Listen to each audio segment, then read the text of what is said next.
안녕하세요. 저는 인천에 살고 있는 35살 남자입니다.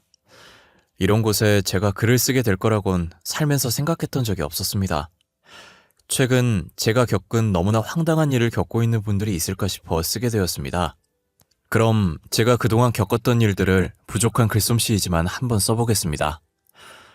저는 어렸을 때부터 한자리에 앉아서 집중하는 일을 잘 못했었습니다. 주의 집중력 부족이라고들 하죠. 부모님도 걱정할 정도였어요. 하지만 부모님은 남자아이들은 원체 활동적인 거 좋아하고 집중해서 한자리에 오래 앉아있질 못한다고 생각하셨어요. 그래서 넘쳐 흐르는 에너지를 소모하게끔 하기 위해 스포츠 학원을 다니게 해주셨습니다. 그러다 태권도의 매력에 푹 빠져서 꾸준히 하다 보니 어느새 제 꿈은 태권도 선수가 되어 있더라고요. 운동을 하다 보면 한두 군데는 다치기 마련이지 않습니까? 저도 마찬가지였습니다. 스파링을 하다가 상대 기술을 어깨로 잘못 방어하는 바람에 어깨 쪽 연골을 다치고 말았어요. 순간 엄청난 고통에 비명을 지르며 쓰러졌어요. 대수술을 하게 되었고 의사가 이제 운동을 하지 말라는 말에 선수로서의 꿈은 물거품이 되었습니다. 이때까지 체육 특기생으로 공부는 전혀 하지 않고 오로지 운동만 했던 제가 평범한 학생으로 돌아가 펜을 잡아야 하니 너무 힘들었습니다. 뒤늦게 또래 애들이 하는 진도를 따라가려 해도 성적은 오르지 않았고 솔직히 많이 방황했습니다. 대학 진학은 거의 포기하고 있었는데 담임 선생님이 저를 부르더군요. 지원아, 너 대학교는 포기했어? 선생님이 오늘까지 지원할 대학교 정리해서 제출하라고 그랬잖니. 그게 제 성적으로 어디 대학교 입학도 못할 것 같아서요. 가서도 제대로 할 수 있을지 자신이 없어요. 벌써부터 그렇게 힘이 빠지면 되겠어? 입시는 원래 힘든 거야. 너가 그렇게 공부에 자신이 없으면 체육 쪽으로라도 지원해보는 게 어때?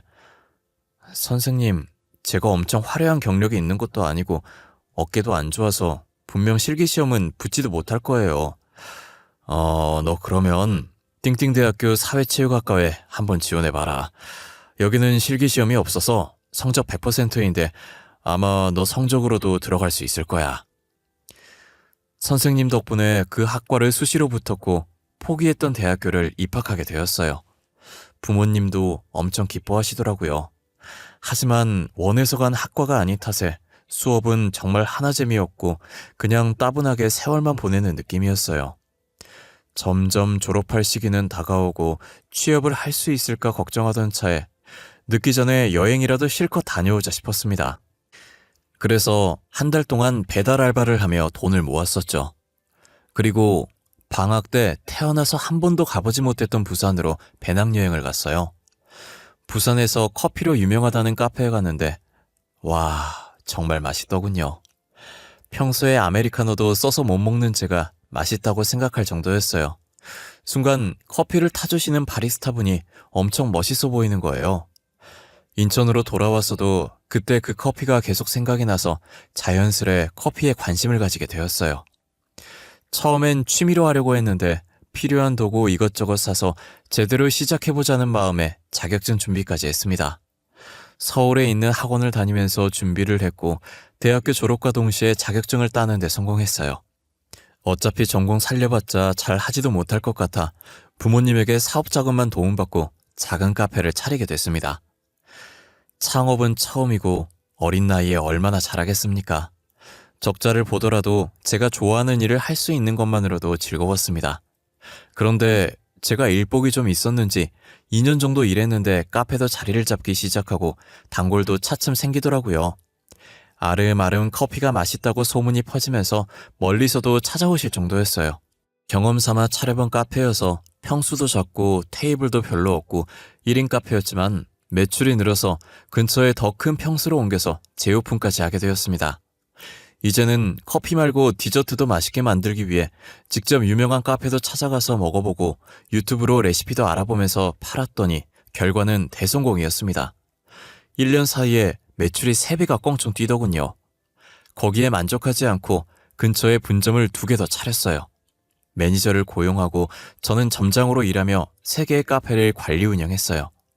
어느새 이 근방에서 유명한 카페로 자리매김을 하게 됐죠.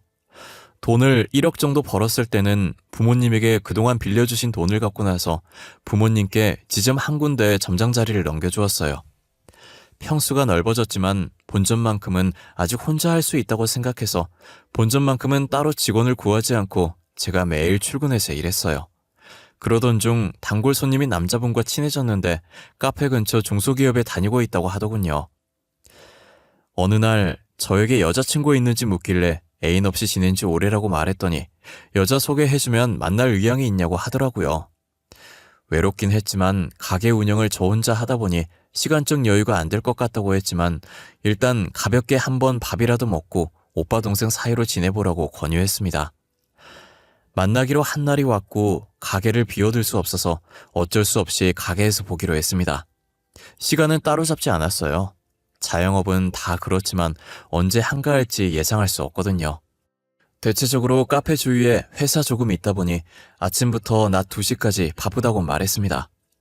그날도 점심시간까지 바쁘다가 조금 한가해질 무렵 소개받은 여성분이 카페로 들어오더라고요. 솔직히 엄청 미인이진 않더라고요. 하지만 몇 번 뒤돌아서 다시 볼 정도로 묘하게 시선을 끌어당기는 매력 있는 여자였어요. 첫인상은 좋았습니다. 테이블에 앉아서 커피 한 잔 마시면서 대화를 해보니 더 마음에 들었습니다. 약간 낯가리는 것 같기도 하고 수줍어하는 것 같기도 했어요. 소개로 만난 탓에 연락처를 교환하고 빠르게 사귈 수 있었어요. 사업도 잘 되고 연애도 정말 잘 됐습니다. 이렇게 행복해도 되나 싶을 정도였죠. 그러다 결혼이란 걸 하게 되었습니다. 여자친구가 임신을 했다고 울면서 전화하더라고요. 뜻밖의 소식에 저는 놀랐고 그래도 내 자식이라고 생각하니 이것 또한 행복이겠다 싶어서 웃으면서 결혼하자고 프로포즈했습니다. 아내는 천성이 순하고 거절을 못하는 여자였습니다. 연애할 때도 그렇고 결혼하고 나서도 제 의견을 한 번도 굽힌 적이 없는 지고지순한 여자였어요. 그래서 결혼해서도 잘 지낼 자신이 있었어요. 임신을 알게 된 장인어른은 무척 놀란 듯 보였고 장모님은 어색하게 제 얼굴을 쳐다만 보셨어요. 그저 죄인이 된 듯 했어요. 그래도 제가 평생 아내를 책임질 수 있다고 장인어른을 설득했습니다. 그러더니 장모님께서도 배가 더 나오기 전에 결혼식 얼른 올렸으면 좋겠다고 하셨고요. 하지만 장모님께서 집안 사정이 좋지 않아 결혼할 때 한 푼도 줄 수 없다고 하더군요. 솔직히 아내한테 돈을 바라지 않았습니다. 아내가 사회생활 한 지 얼마 되지 않았고 벌이가 좋은 직장도 아니었고 한창 젊을 때 제 실수로 인해 애엄마로 만들어버렸으니까요. 제가 모아둔 돈으로 신혼집과 결혼식 비용을 감당하지 못해서 결국 다시 부모님에게 도움 요청을 하게 되었습니다. 아내가 홀몸이 아니니 처가댁과 가까운 신혼집으로 구했어요. 그리고 아내에게 전적으로 결혼 준비를 맡겼습니다. 계속 미안하다는 마음이 들었거든요. 조금 과하다는 생각이 들긴 했지만 여자에겐 한 번뿐인 결혼식이니 아내가 원하는 대로 해주는 게 맞다고 생각했죠. 3일 동안 신혼여행도 다녀오고 나서 곧바로 아내를 산부인과로 데려갔습니다. 신혼여행 내내 많이 힘들어했거든요. 사실 신혼여행도 가지 말자고 했는데 아내가 가고 싶다고 떼를 쓰는 바람에 국내에서만 다녀왔는데 매일 밤 속이 안 좋아서 구토를 했었어요. 그리고 머리카락도 한 움큼씩 빠지더라고요. 역시나 의사 선생님이 쓴소리를 하시더군요. 산모분, 요즘 무리하신 적이나 스트레스 받은 적 있으시죠? 상태가 조금 불안하네요. 정상적으로 착상되려면 절대 스트레스는 피하셔야 돼요. 근래 결혼 준비한다고 조금 무리하긴 했어요. 스트레스는 글쎄요. 요즘 스트레스 안 받기는 어려우니까 별 수 있나요? 대하 상태가 조금 불안한 게 지금부터라도 최대한 집에서 안정을 취하세요. 더 이상 무리하시면 조기 유산될 수도 있어요. 조기 유산될 조짐이 있다는 말에 아내는 당장 휴직계를 냈습니다. 그리고 저도 카페에 매일 출근하는 것보다 아내 몸조리를 돕기로 했고요. 아내는 원래 몸이 약한 사람이었는지 남들보다 더 심하게 구토를 하더군요. 심한 입덧 때문에 음식을 먹지 못하니 아내는 점점 야위어갔습니다. 그나마 달콤하고 상큼한 과일은 먹히는지 하루 종일 과일만 입에 달고 살았어요. 입덧이 지나고 나니 이제 먹덧이라는 게 시작되더라고요. 입덧은 냄새만 맡아도 헛구역질하고 난리였는데 먹덧은 안 먹으면 속이 울렁거린대요. 아내는 여름이면 딸기, 복숭아, 귤이 먹고 싶거나 겨울이면 수박, 자두를 구해달라고 했죠. 그래도 제 아이를 임신한 아내가 힘들어하면서 견디는데 이런 거라도 해줄 수 있어서 다행이었습니다. 어느 정도 아내 상태가 좋아지려던 참에 매니저가 연락이 오더군요. 점장님, 저 그만두고 싶습니다. 스트레스 받고 너무 힘들어서 더 이상 못하겠습니다. 갑자기 그게 무슨 말이야? 어떤 것 때문에 힘들다는 건데? 자세히 말 좀 해봐. 어떻게든 버텨보려고 했는데, 그게 장모님이 너무 자주 오세요. 그뿐만이 아니라 지인들까지 데리고 오세요. 일주일에 한 번씩이 아니라 일주일에 두세 번씩은 오시고 계세요. 사위가 사장이라고 하니까 궁금해서 자주 오시는 거겠지. 매출이라도 올려주려고. 아니에요. 음료도 무료로 달라고 하세요. 한두 번이면 이해하겠는데 매번 올 때마다 무료로 달라고 하는 건 아니잖아요. 너도 알겠지만 아내가 젊은 나이에 갑자기 애엄마가 됐잖아. 내가 장모님이랑 아내한테 미안한 감정을 가지고 있어서 그래. 조금만 참고 장모님 요구대로 들어줬으면 해. 부탁 좀 할게. 매니저에게 힘들겠지만 장모님이고 장모님 친구분들이니까 요구사항 들어주라고 했어요. 이제 장모님도 제 가족이고 그 정도는 해줄 수 있다고 생각했습니다. 사위라곤 저 하나뿐이고 공짜로 음료 몇 잔 제공한다고 카페가 망하는 것도 아니고 장모님한테 안 좋은 소리 한다고 저한테 이득될 건 없잖아요. 매니저한테 하소연 아닌 하소연 같은 연락을 받고 한 달 뒤 다시 연락이 왔어요. 점장님, 도저히 못 참겠습니다. 이번 달까지만 하고 그만두겠습니다. 무슨 문제라도 있는 거야? 이유가 뭔데? 그때 다 얘기 끝난 거 아니었어? 점장님 사정 다 알고 있어서 어떻게든 참고 다녀보려고 했는데요. 진짜 장모님 해도 너무하신 것 같아요. 장모님? 그냥 무료로 달라고 하면 주라고 했잖아. 다른 문제라도 있어? 점장님이 힘들게 만들어 놓은 단골 손님 다 끊겼습니다. 지인들이랑 맨날 여기서 모임하고 큰 소리로 떠드는 바람에 민원도 무지하게 들어오고요. 매니저 연락을 받고 저는 바로 카페로 출근했습니다. 단체 손님들이 앉을 수 있는 자리를 놔두고 2, 3인용 테이블 2개를 붙여서 카페 중간 자리에 앉아서 웃고 떠들고 있더군요. 그리고 매니저는 굳은 표정을 하고선 주방 가스레인지 앞에서 라면을 끓이고 있었습니다. 라면 파는 카페가 어디 있습니까? 카페 안에선 원두 냄새와 라면이 냄새가 섞여 역겨운 냄새가 나고 있었습니다. 그 냄새를 맡은 손님들은 인상을 찡그리고 짐을 챙겨서 자리에서 일어나고 있더군요. 정말 기가 막혀서 말도 나오지 않았습니다. 매니저는 라면을 들고 장모님한테 가고 있길래 손에 들고 있던 라면을 싱크대에 버렸습니다. 장모님은 얼굴이 일그러진 채 저를 쳐다보고 있었고 무리들은 수군거리고 있었습니다. 장모님, 지금 뭐 하시는 건가요? 저희 카페에선 라면은 판매하고 있지 않은데요. 친구들이랑 얘기하고 있는데 조금 출출해서 매니저한테 끓여달라고 시켰어. 어떻게 카페에 음료만 팔아? 배고픈 사람들은 어쩌라고. 저희 카페는 커피 전문점이지 식사까지 제공하지 않습니다. 장모님도 출출하시면 밖에 나가셔서 드세요. 지금 카페 안에서 원두 냄새랑 라면 냄새랑 섞여서 역한 냄새 나거든요. 최서방, 지금 말하는 게 왜 그래? 얘기하다 보면 배고파서 부탁할 수도 있는 거잖아. 내가 뭐 외부 음식을 배달시킨 것도 아니고. 배달 음식도 안 되고 다른 음식도 취급 안 합니다. 그리고 제 매니저는 제가 고용한 직원이고 장모님 수발 들라고 고용한 직원 아닙니다. 심부름 시키시는 거 그만두세요. 아까부터 말 참 이상하게 한다. 내가 부려먹는 거라는 거야? 내가 최서방 장모인데 그 정도는 해줄 수 있는 거잖아. 아니요, 안 됩니다. 매니저 고용주는 저 하나입니다. 그러니까 이제 그만하세요. 장모님 무리들 때문에 손님들한테 민원이 많습니다. 자주 오시는 건 좋은데 공공장소에서 예의는 지켜주세요. 내가 지금 못 배운 거라고 돌려서 말하는 거야, 최서방? 어디 사위가 장모한테 눈 똑바로 뜨고 바득바득 말대꾸하는 건데, 그리고 내 귀한 딸 유부녀 되기 전에 임신시켜놓고 이 정도도 못해줘?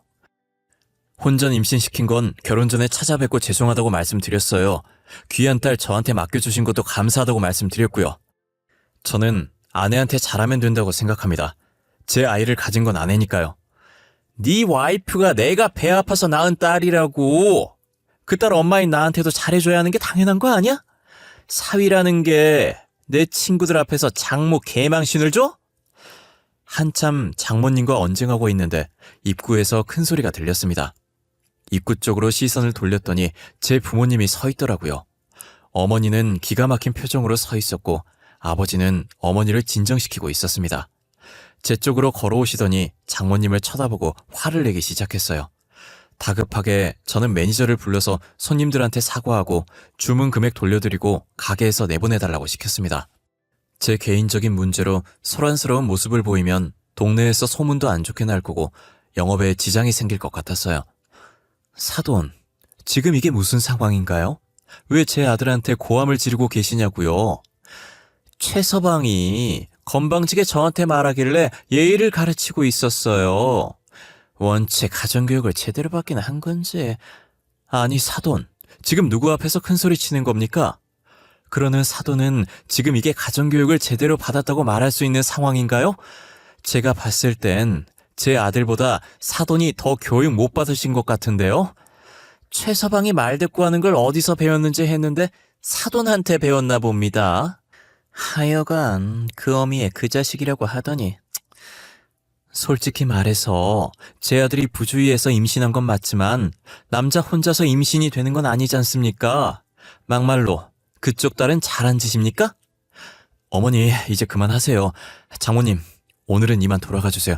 더 이상 대화하면 싸움밖에 되지 않을 것 같습니다. 아니 나 지금 너무 불쾌해서 이대로는 못 가. 최서방이 먼저 시작했으니까 나한테 속죄의 의미로 다른 동네에 있는 카페 하나만 넘겨. 장모님 말을 듣는데 순간 제가 잘못 들은 줄 알았습니다. 결론이 어떻게 그런 식으로 나오는지 이해가 되지 않았습니다. 무슨 대화 안 통하는 벽창호와 얘기하는 기분이 들었습니다. 그건 어머니도 마찬가지였는지 벙찐 얼굴로 가만히 서 있었습니다. 내 말 안 들려? 사돈 어른이 가지고 계신 카페 지점 나 한 개만 달라고. 오늘 내가 받은 모욕에 비하면 어려운 일도 아니잖아? 오늘은 이만 돌아가시는 게 좋을 것 같습니다. 지금 안 나가시면 경찰 부르겠습니다. 사돈, 사업이 애들 장난감도 아니고 다 큰 어른이 때를 써서 되겠습니까? 지금은 보는 눈도 많으니 일단 돌아가세요. 아들이랑 상의 좀 해보겠습니다. 어찌나 고집불통이신지 생각할 필요도 없이 거절하려고 했는데 어머니는 일단 가게에서 나가게 하는 게 우선이라 생각하셨는지 장모님을 어르고 달래더군요.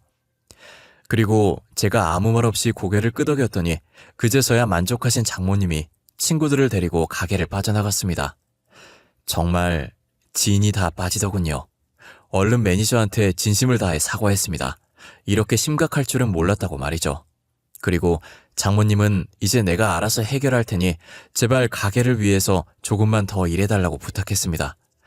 안 그래도 단골 손님까지 끊겼는데 능력 있는 직원까지 이룰 수는 없었어요. 매니저를 퇴근시키고 카페 문을 일찍 닫고서 어머니를 앉혀서 앞으로 장모님에게 어떻게 해야 될지 상의했습니다. 사돈, 아까 안 보냈으면 대답 들을 때까지 안 갈 것 같아서 돌려보냈어. 오늘은 이렇게 수습해서 보냈지만 다음에는 확답 들을 때까지 포기 안 할 거야. 그냥 엄마가 돈 보태줄게. 사돈 말대로 가게 하나만 내줘. 엄마, 진심이세요? 싫어요. 여기 와서도 진상처럼 하는데 가게 내주면 얼마나 더 마음대로 하겠어요.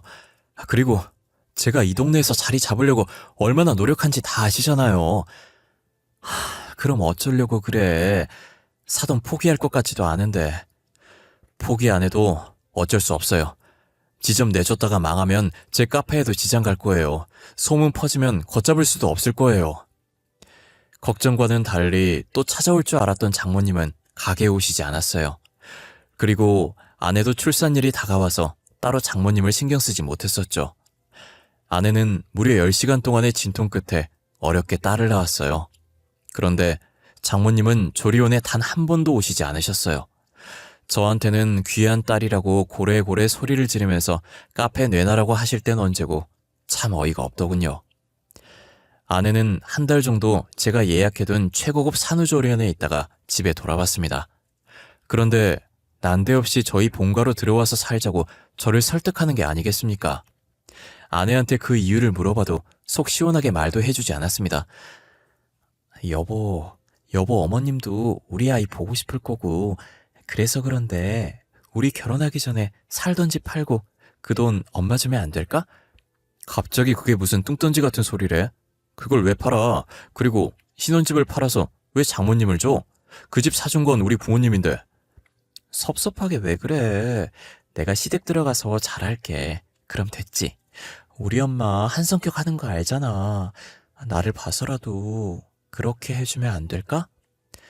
너 아이 낳은 지 고작 이틀 됐어. 나한테 이런 말 하는 이유가 뭔데?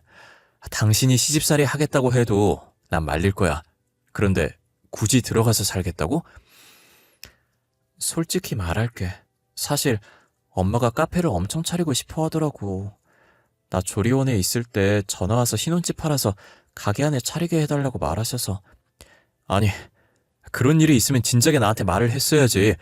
그리고 장모님은 여보 애 낳고 한 번도 찾아온 적 없으면서 양심 없게 너한테 그런 부탁까지 하신 거야? 여보, 내가 정말 미안해. 사실은 엄마가 우리 오빠는 엄청 아끼는데 나는 싫어해. 항상 첫째를 위해서 나는 희생해야 된다고 하더라고. 진짜 지긋지긋하네. 대체 장모님은 왜 그렇게 카페 지점에 집착하시는 건데? 아내는 펑펑 울면서 이때까지 오빠를 위해 항상 희생했다고 서럽게 말하더군요.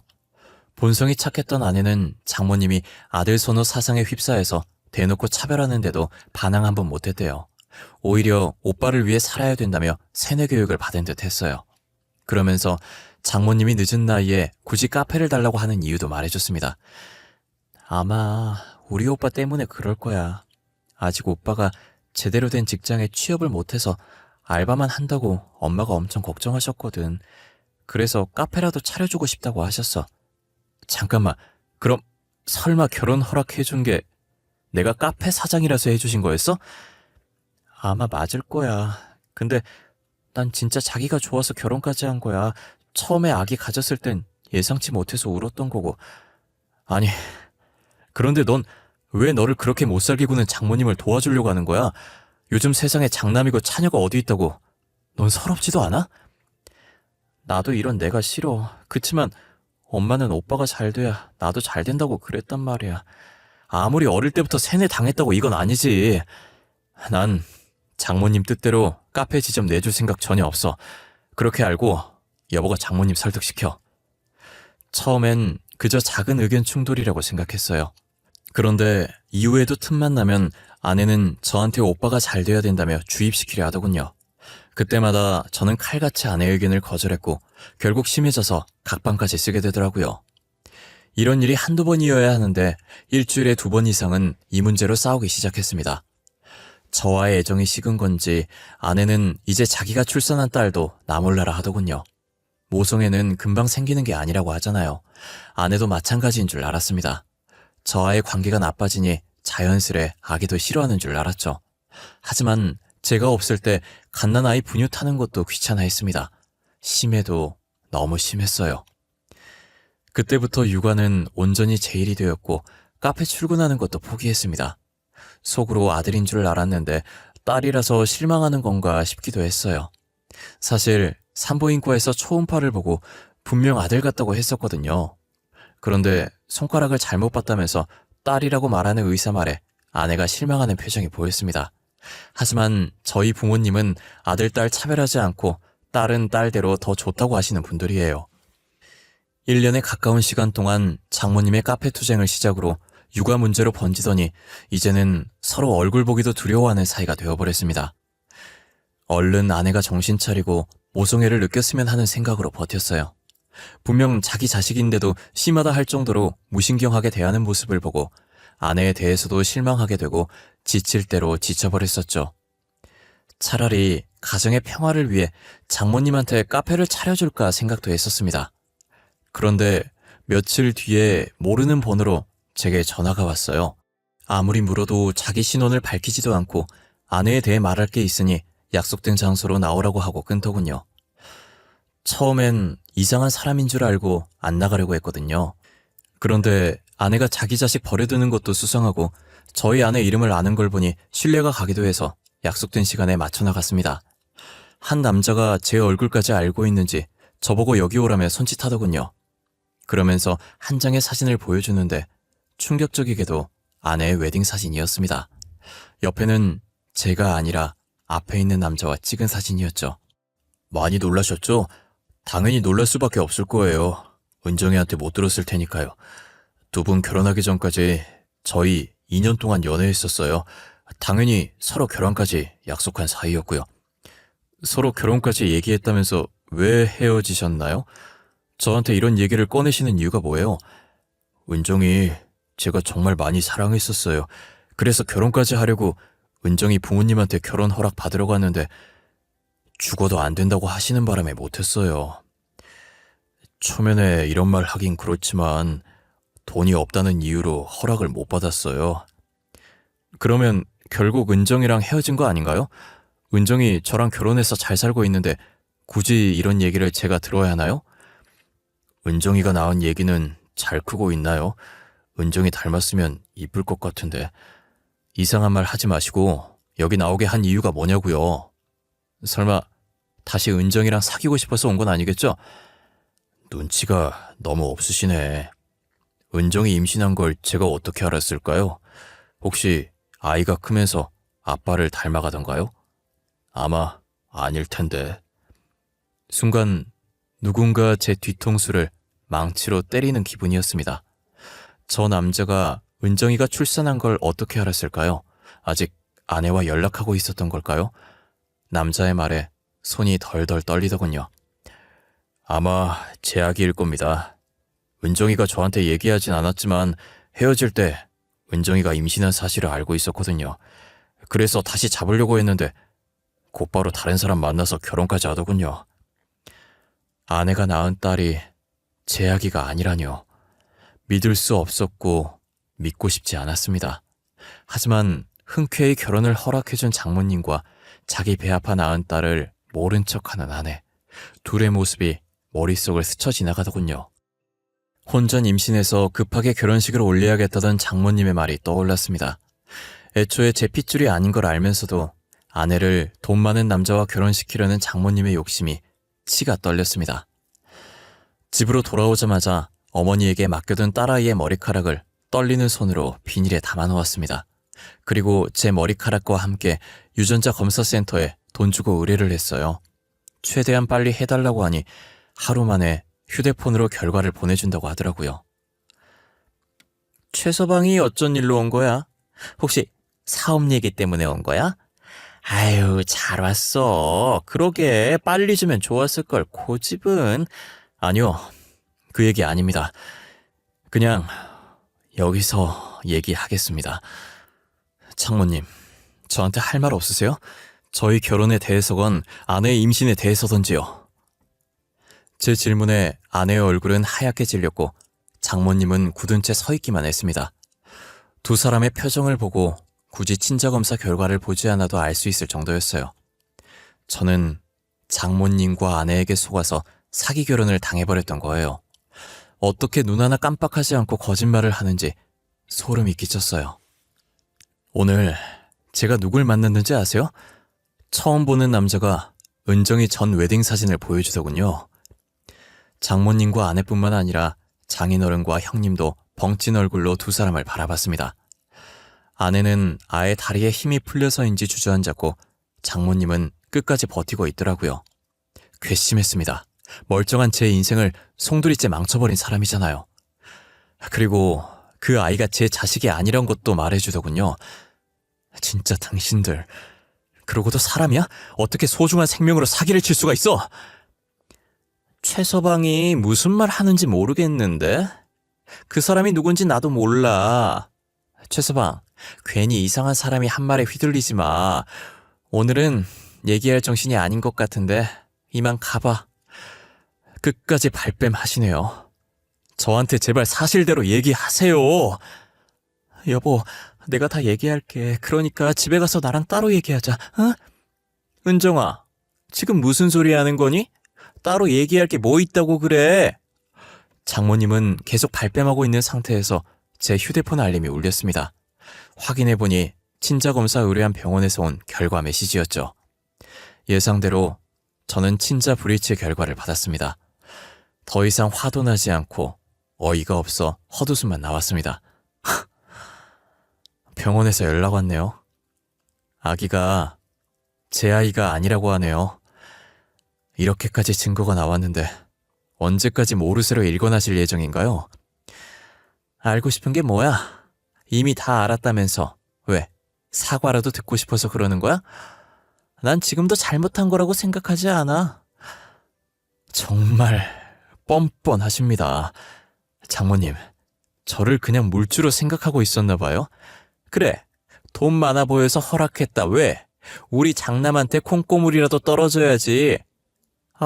그런데 어째 있는 사람들이 더 하다고 하더니 어쩜 돈 한 푼 안 넣어주려고 기를 쓰는지 원. 여보, 내가 잘못했어. 엄마가 애 아빠 속여서라도 잡으라고 했어. 난 싫다고 했어. 그런 거짓말을 하는 게 아니라고 해도 어쩔 수 없었어. 저는 더 이상 말하는 건 무의미하다고 생각해서 그대로 장모님 집을 나왔습니다. 신혼집으로 가서 박스에 아내의 물품들을 넣기 시작했어요. 어느 정도 아내의 짐을 정리하고 있을 때 현관으로 아내가 들어왔습니다. 제가 하는 행동을 보더니 무릎을 꿇고 빌더라고요. 못 본 척하고 하던 일을 계속했어요. 그리고 퀵서비스를 불렀어요. 잘 들어. 난 더 이상 너랑 살 이유 없어. 짐은 고이 싸서 퀵으로 보내줄게. 그리고 네가 낳은 네 자식 지금 당장 데리고 가. 정말 미안해. 한 번만 용서해주면 안 될까? 평생 옆에서 살면서 속죄하면서 살게. 처음엔 엄마가 시키는 대로 한 거 맞지만 나 자기 사랑해서 결혼한 거야. 진심이야. 정말 미안하면 나한테서 떨어져. 너한테 혼인무효 소송 걸 거야. 니네 엄마한테 손해배상 청구할 거고. 마음의 준비하라고 미리 알려주는 거야. 그렇게 아내를 집에서 쫓아내고 변호사를 선임해서 두 사람에게 민사소송을 걸었습니다. 저한테 매일 빌면서 연락 오는 아내한테 별 감정 따위 들지 않았습니다. 오히려 평생을 장남에게 치여서 자기 의견 따위 없이 살아온 아내의 인생이 불쌍하고 가여워 보이더군요. 2주 후 법원 출석장을 받았는지 장모님께서 연락이 왔었어요. 또 뻔뻔하게 죄를 인정 못하고 소송 취하하라며 화부터 내시더군요. 장모님의 성질이 더러운 줄은 알고 있었는데 법적으로 잘잘못을 따지자는데도 저한테 전화로 욕을 그렇게 하는 걸 보니 참 못 배워먹은 사람이구나 싶었습니다. 저희 부모님은 제가 하고 싶은 대로 하라고 비용까지 전부 대주신다고 했어요. 처음엔 어머니가 아이가 불쌍하다길래 우리 자식 아니라고 정태라고 했습니다. 저라고 안 그러고 싶겠습니까? 아내가 방치한 아이를 1년 동안 저 혼자 키웠었고요. 그런데 딱 하나, 장모님 때문에 그쪽 가족과는 인연을 끊고 싶었습니다. 만약에 정 때문에 아이를 거둬들이면 나중에 무조건 돈 내놔라 할 인간이었거든요. 장모님이 제 부모 욕까지 하면서 성질 돋구길래 무릎 꿇고 빌면 생각해보겠다 했는데 자기 자존심이 먼저인지 머리 회전이 느린 건지 죽어도 사과를 안 하시겠다고 하더라고요. 그냥 제가 먼저 전화를 끊었습니다. 이 글을 적으면서도 소송은 계속 진행 중이었고 어제가 마지막 선고날이었습니다. 아내는 더 이상 아무것도 할 수 있는 게 없다는 걸 알고 소송에 항소하지 않아 패소했고요. 그런데 장모님은 결과에 승복하지 못하고 화를 내다 법정에서 쫓겨나 버렸어요. 이제 장모님도 아니군요. 아줌마네요. 그 성질 더러운 아줌마한테 그동안 카페에서 영업방해로 피해받은 금액과 무단 취직하면서 매니저 힘들게 한 정신적 피해 보상금까지 한 번에 소송 걸어서 총 1,000만 원 받기로 결정났습니다. 길었던 손해배상 소송에 정말 힘들었습니다. 그런데 웃긴 건 전처는 장모님한테 문전박대를 당했다고 하네요. 장인어른은 장모님 기에 눌려서 절대 자기 의견 안 내세우는 사람이었거든요. 그런데 보다 못해 아내를 감싸고 놀자 장모님이 장인어른까지 쫓아냈다고 하더라고요. 결국 전처는 전 약혼자에게 염치불구하고 연락했다고 합니다. 그 남자도 참 대단한 게 그 여자를 얼마나 사랑했으면 아이까지 둘이서 같이 키운다고 하더라고요. 여러분들은 제가 더 복수하길 원하실 텐데 안타깝게도 이게 끝이네요. 저는 더 이상 복수하고 싶진 않아요. 전처가 이때까지 어떤 대우를 받고 살았는지 안 들어도 뻔하니까요. 죽어도 장난만 생각하고 전처를 이용해 먹으려는 게 아무리 생각해도 참 여러모로 대단한 아줌마네요. 다행인 건 장모님께 카페를 내주지 않아서 제 사업은 문제가 없이 다시 일어섰어요. 물론 재판 중에도 카페에 나가서 평소보다 2배는 더 열심히 일했습니다. 과거는 잊고 돈이나 벌려고요. 제가 원하는 대로 해결됐으니까 털어버리고 제 인생 살려고 합니다. 제 긴 이야기 들어주셔서 감사합니다. 환절기인데 다들 감기 조심하시고 건강 챙기면서 살아가셨으면 합니다.